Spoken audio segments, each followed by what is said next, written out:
Deploying science and technology for Africa's transformation is one issue. The green imperative for Africa in the 21st century is another issue. And African solutions to Africa's problems are the issues on the table at the third plenary of the recently concluded Global African Diaspora Symposium, GADS Abuja 2023. And also we have a communique released at the end of the proceedings. We bring you all of this on today's episode of The Diaspora. It promises to be educative and informative. And of course, our complimentary sessions with ANPA Health Tips, as well as our Diasporan of the Moment. This is your favorite program, The Diaspora, and I am your host, Koinsola Adetumbi. Please stay.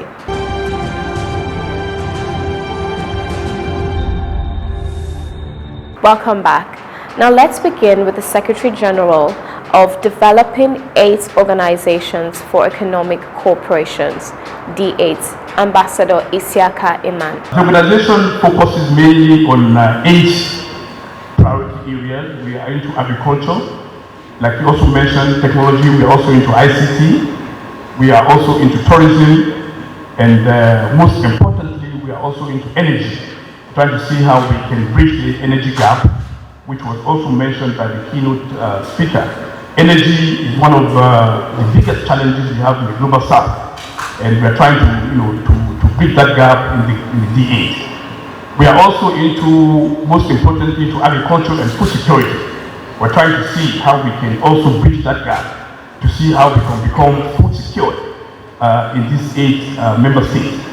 The organization is open for membership. It's not limited to 8 member states, and we are presently received a couple of applications from some member countries that wishes to join us. So that's basic information about the D8 organization. To deploy science and technology in Africa, there needs to be a concerted effort to build research and development capacity, strengthen institutional frameworks, and invest in infrastructure. This requires collaboration between government, academia, and private sector. Now we're going to go into leveraging modern technology and modern developments in tech for Africa's transformation. The first thing we have to do is harnessing technology for economic growth and development, followed by empowering human capital through education and digital literacy, followed by fostering innovation and entrepreneurship in science and technology, followed by building partnerships between Africa and the global diaspora, and aligning with the African Union Agenda 2063 for a competitive and prosperous continent. The current state of Africa shows that we are, first, a growing youth population, a driving force for innovation and change. No other sector is as important as the area of science and technology. We have been talking for many years about the best context to put this, the best organizational configuration to put this. And most of us are beginning to think that the best way to do this is to create an African Continental Research Foundation. You see, most of the technologically advanced countries have science agencies that actually every year they release RFPs. These are the requests for proposals. And how do these come about? They have come about because they do assessments of the needs of their countries in the ACI areas that would support their own sustainable development programs. The United States has the National Science Foundation, and basically every country in Europe has one too. And on top of that, they superimpose the European Science Foundation, which is continental. But in Africa, you have science and technology in stopgap systems, instead of having something that is stout and would be continuous. So unless this is done, enfranchisement of scientific knowledge in Africa would continue to suffer. Let us unite at once and fight with our strength to build a nation that is bright and bold, one that celebrates our rich cultural heritage.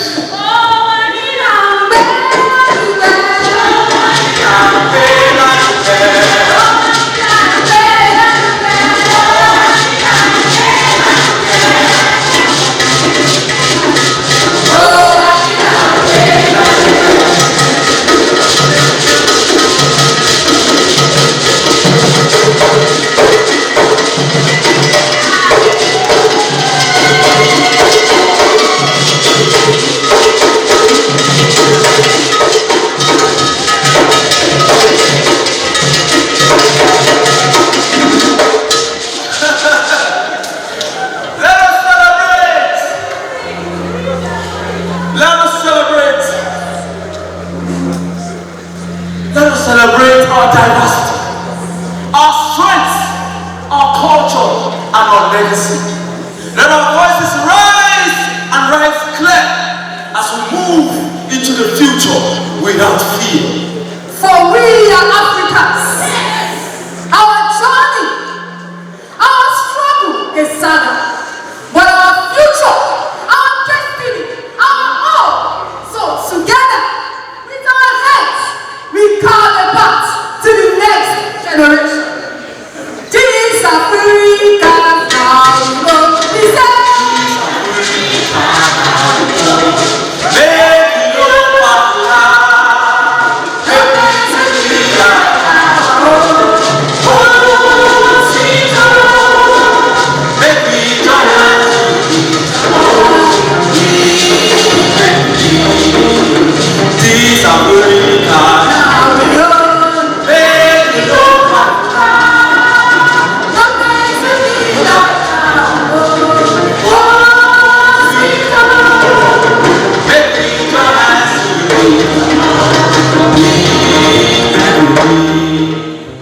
There's something that we can do special if we make up our minds to continue the work that we started here today.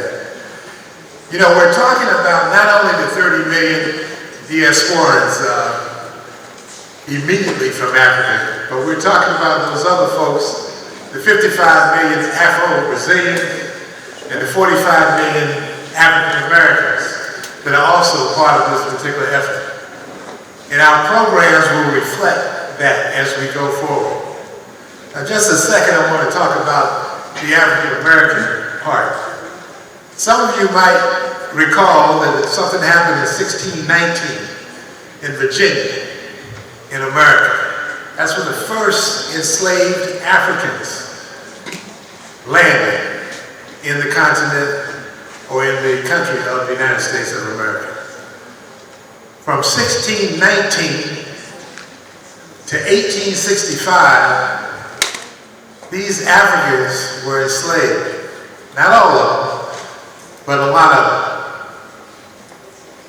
In 1861, something happened in the United States called the American Civil War. The North and the South decided that they were going to fight. Those states in the North decided they were going to fight the states in the South. Now initially, that particular war was about, like everything else, it was about money. The South had a lot of money because they had what? They had free labor. So they had plenty of money. The North wanted some of that money. And if you understand the history about the shot fired at Fort Sumter in South Carolina, well, that particular shot was at a revenue collection station. There wasn't no battle there. You know, South Carolina said, we're not paying any more taxes. And so the war was on. As a preamble, we said over 30 million Africans, plus 55 million Afro-Brazilians, and 45 million African Americans live outside the continent of Africa, and represent a vast network of potential partners for development. Through their resources as remittances, pension fund investment, they play a crucial role in investments, sustaining livelihoods and social services, as well as contributing to development initiatives through their expertise, network, and social capital. Desiring that Africa will overcome the numerous challenges it faces, such as poverty and conflict, engaging with the diaspora communities in development initiatives is therefore necessary to help bridge critical development gaps. In order to ensure the success of these engagements, several strategies need to be implemented, which include building trust and partnerships, including African governmental assurances of diaspora investment, promoting diaspora leadership, and investing in capacity building and knowledge sharing, as well as creating an enabling policy environment that recognizes the role of the African diaspora in sustainable development of Africa. And it's against this background that the Global African Diaspora Symposium, GADS, Abuja 2023 was organized by the African Diaspora Alliance, AFDA, with the Organization of African, Caribbean and Pacific States, OACPS, in conjunction with the Nigerians in Diaspora Commission, NICOM, and the Directorate of Technical Cooperation in Africa, both of the Nigerian Ministry of Foreign Affairs, with full support of the Federal Ministry of Finance, Budget and National Planning of the Federal Republic of Nigeria at the State House Conference Center, Abuja, Nigeria, as well as virtually on 27th to 28th April 2023, with the theme, Building Stronger Connections Between Africa and the Global Diaspora. The overall goal of the symposium was to offer a platform to facilitate a consultative, immersive interaction between African diaspora and other stakeholders where workable solutions to Africa's most pressing issues will be discussed and concrete strategies preferred for necessary partnerships between key diaspora leaders in business and professions with leaders on the African continent to achieve successful results. I'm going to be skipping the objectives, this, that, because a lot of work will still go on all that. The observations too, I'm just going straight on to the recommendations, because that is what is critical to the communique. So I'm going to recommendations. Yeah. In the light of the observations made by participants, and I can tell you it was properly captured, a host of valuable policy ideas, recommendations and follow-up activities for an effective implementation of the laudable objectives set out to be achieved by the symposium were put forward as follows. I need your attention here. Please, we need to agree together on what and what goes on into this communique, because this is what summarizes these 2 days that we have spent here, and they've been very good 2 days. So we want to be sure that the information that we are putting out represents the quality discussions that we've had here. Number one, African diaspora experts are enjoined to work with ministries of health in individual African countries to deepen affordable health care and encourage communication with all health sector stakeholders in preventing and promoting measures for good public health, utilizing technology and skills transfer to plug into developing a robust ecosystem with ICT.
Now let's take a short break. We'll be back shortly.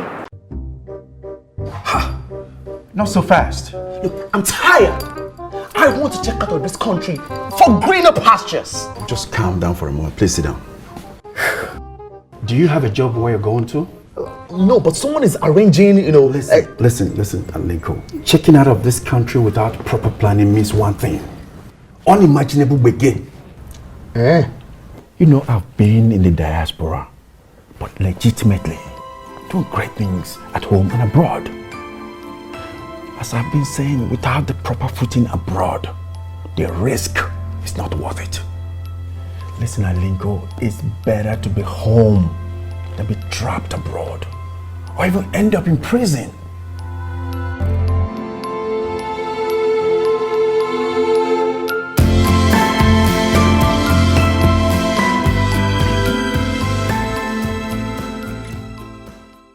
Welcome back. If you must travel, travel legitimately. Now over to our health segment with our ANPA doctor. I'm here today to talk a little bit about bleeding after menopause.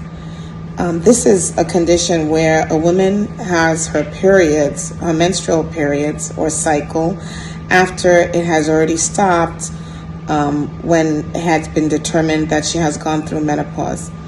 This is not a very common condition. However, when it does occur, it's important to understand that it's not normal.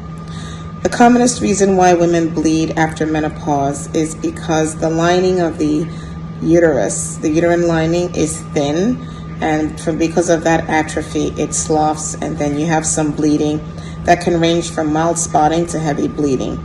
However, what's more concerning when you bleed after menopause is the fact that there is a possibility this could be due to cancer of the uterus. Cancer of the uterus is having abnormal cells grow within the uterus, and they are difficult to control and often could result in untoward sequelae.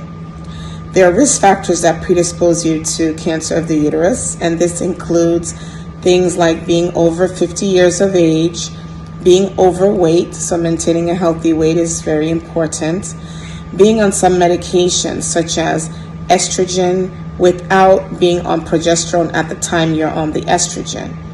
Also, being on some medication that is used to treat other cancers. For instance, women who have been placed on tamoxifen who've had a history of breast cancer. These all increase the risk of uterine cancer. And so taking this into account helps to have a heightened sense of suspicion when a woman has these symptoms after the menopause. Uterine cancer is not a very common cancer. However, it's usually, if picked up early, could be cured. It starts off with possibly, if it happens prior to menopause, heavy bleeding or abnormal bleeding. After menopause could be a symptom of women starting to have the period again after the period has stopped. It's diagnosed by getting a sample from the uterus, and that sample is then sent and evaluated in a microscope under the pathology lab to take a look to identify cancer cells. Treatment could involve surgery, which involves removing the uterus and potentially the ovaries and other affected tissue, or chemotherapy agents, including radiation. The stages of uterine cancer determine how effective the treatment could be. For instance, stage 1, the cancer is limited within the uterus. Stage 2 could be affecting the cervix. Stage 3 could affect the vagina, and stage 4 is spread. It's important to understand and note the symptoms of uterine cancer so that it could be picked up early to have the best response to treatment and potential cure. It's important for women to understand that postmenopausal bleeding is not normal and should be taken seriously and involve evaluation with a healthcare professional. Thank you. Many thanks always for the health tips. Now over to our diasporan of the moment. Our diaspora of the moment is Professor Dame Elizabeth Nneka Anyanwu. Professor Elizabeth was born in Birmingham, England, to an Irish mother and a Nigerian father. Her mother, Mary Marine Furlong, was in her second year studying classics at Newham College, Cambridge University. She is the daughter of the late Nigerian Lawrence Anyanwu of Onitsha, first permanent secretary in the Nigeria's Ministry of Foreign Affairs from the year 1960 to 1963, and also Nigeria's first ambassador to Italy and the Vatican from the year 1964 to 1967. Her father, Lawrence, was studying law at Cambridge University. Professor Dame is an emeritus professor of nursing at the University of West London. In 1979, she set up the first ever UK sickle cell thalassemia nurse counseling service based in Brent. She then became a senior lecturer in community genetic counseling at the University College London's Institute of Child Health. Prior to retirement in 2007, she was Dean of the School of Adult Nursing Studies and Professor of Nursing at the University of West London, UWL, before establishing the Mary Seacole Centre for Nursing Practice, also at UWL. Elizabeth was Vice Chairperson of the successful Mary Seacole Memorial Statue Appeal and is now a life patron of the Mary Seacole Trust. In 2016, she published her memoirs, Mixed Blessings from a Cambridge Union.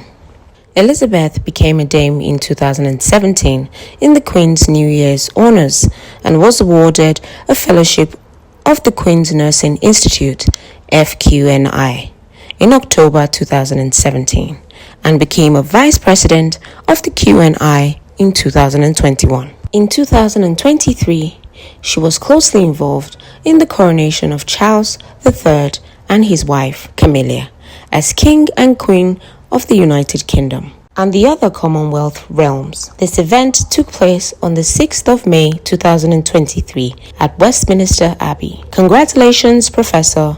We celebrate you as our diaspora of the moment. I hope you enjoyed the concluding part of the GADS Abuja 2023. Stick around, same time next week for another brand new and exciting episode.